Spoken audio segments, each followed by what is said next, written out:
All right, so we have a input system in this folder called player inputs, and we have our character animations all broken up here.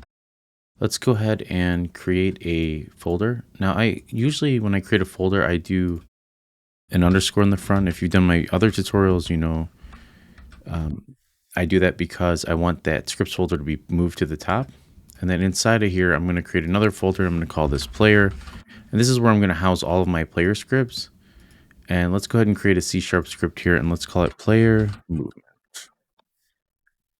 All right, so on the player here, let's go ahead and attach the player movement script to our player. Now, if you see this and you select it, what's saying is see how it's reloading domain. A lot of times what happens is you have to wait for the compilation to exist before we can add it. So now if I click on it, you can see as long as it's named correctly, player movement here, the same as my script name, I should be able to drop it on there. Let's go ahead and open up this script. All right, I don't have my longer screen, my super wide screen. So for now, sorry about the compressed nature of this, but you'll still be able to read everything, and I'll do my best. All right, so a couple of things is, do you remember this input action that we created here? And in previous tutorials, what we did is we used the, as you already know, the inside of project settings here, we use this input system right here, the input manager, and we use these values. So now we're going to take a look at using a different system, which is really the right way, kind of the, not necessarily right way, but it's the new way of doing it. And it's really more in line with things you'll notice in like Unreal or Open3D engines, really just other engines. Okay, so with that said, we have our inputs here, and I want to be able to access these individual inputs. But in order to do that, I need to access this player input component that we created here. So inside of our script, at the top, we need to create a variable of the same data type as player input here in order to access that. All right, so this is the variable. And notice its type is of player inputs, and it's of the same type as our input action. So we have a private player input. Now let's change this from void start to void awake. And we're going to go ahead and get a reference to this. So let's do player inputs equals new, and then we're going to do player inputs like that.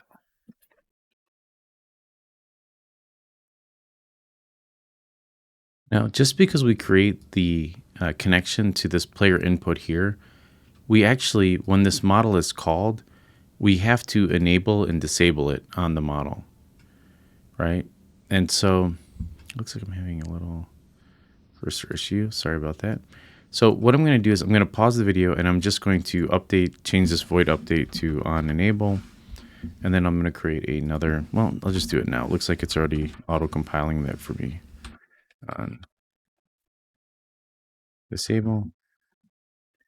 All right. And this is where we're going to enable and disable our player input.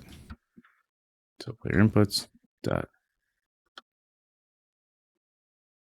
enable and player inputs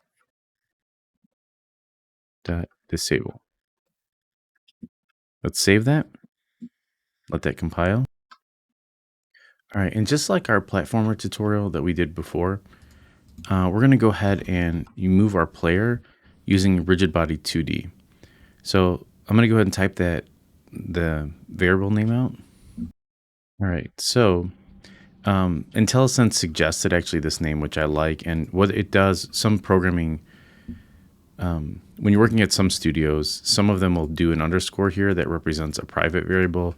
So I'm just going to keep with that convention. I think it's a good idea. I mean, this is a personal project.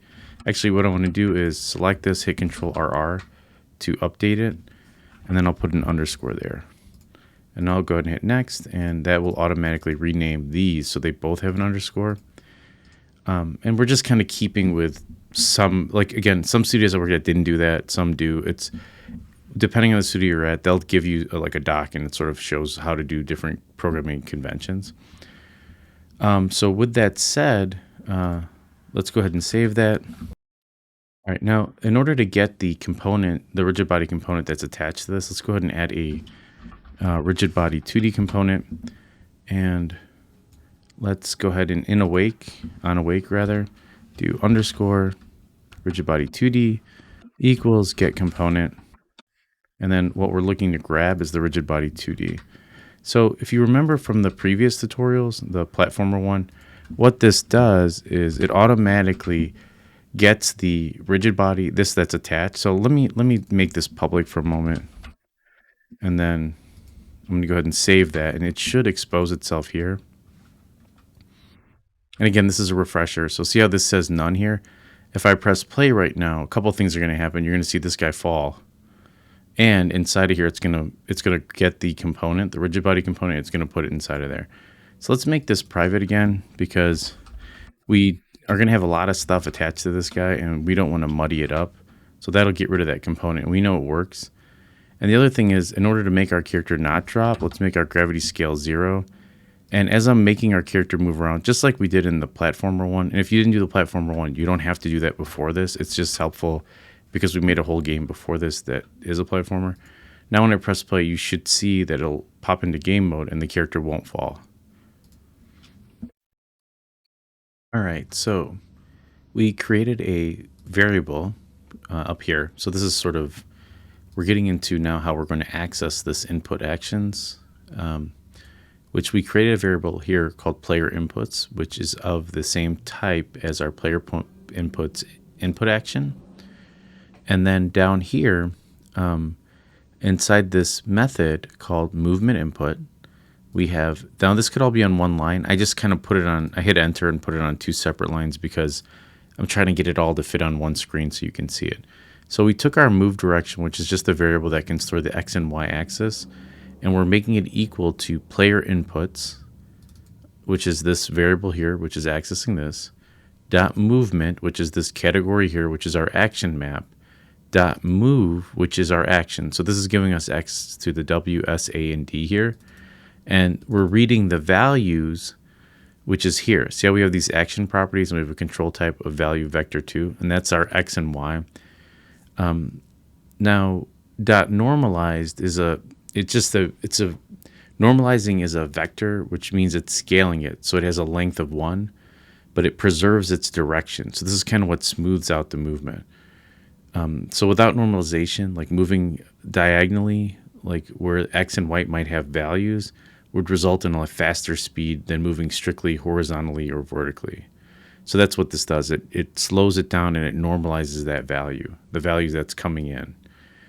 This is going to seem still a little confusing. Just understand that this move direction is really just storing, it's getting access to the WSAD keys here.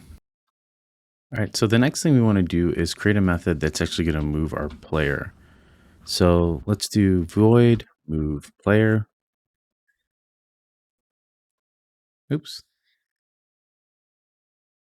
And what we want to do is grab access to this rigid body here. And we're going to do, really, we're going to use rigid body.move position. Now this is built into the rigid body component that's attached to our player here. And this takes in really it's a vector 2. It's like the direction in which we want to move our player. But we've already created this move direction here, vector, which stores our X and Y. So what we can do here is we can say, well, we want to grab the position of our rigid body. And then what we're going to do is we're just going to add this to the move direction. If you remember, move direction is being calculated here by grabbing these WASD keys. So when you push WASD, that's going to provide a numerical value, and we'll be adding that. And so let's go ahead and save that. All right, so let's go ahead and call this move player method. And since we're using physics, we can use fixed update. Now, if you remember, let's see if we can, here we go, fixed update. Oh, it didn't work. Hold on. Maybe it's the one below it. There we go. If you remember, just from previous tutorials, when we use update, it's called every frame. This one is also called every frame, but it takes into account the rigid body physics that's there. So let's go ahead and delete this that's in there. Let's grab our move input and let's just drop that in there. Let's save that. Now, something else is if you see it constantly reloading, you can go to edit and project settings here and then just type in reload at the top. And I know we've done this in previous tutorials, but and then just make sure that where it says enter play mode options, you check this on and it won't constantly reload. The other problem with this is you do need it to reload our scripts and stuff, but it should, if you go in and you hit Control S to save it and you jump back into Unity, it should reload when it needs to. One other thing we're going to need is a variable to control the speed. So let's make a serialized field here, serialized field, and we'll call this, we'll do private. Now, serialized field allows you to expose private variables into the scene. We're going to do a float, and we're going to call this speed.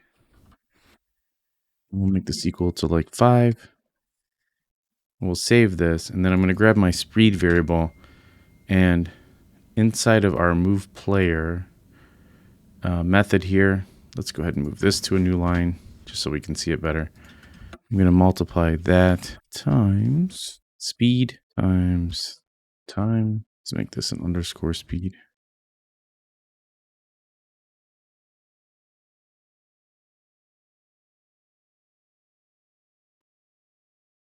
Times speed times time dot delta time. This on a line here so we can see that a little bit better. And like I said, this can all be on one line. And let's see if that exposed that variable in here. You can see now we have our speed, even though it's private, exposed because we made it a serialized field. One last step before we run our code. Make sure that your move input and move player function calls are both inside of our fixed update method. Sorry, I keep jumping back and forth on the update stuff. And if I press play, yeah, it's the same. So now I'm able to move my character around with my WASD keys.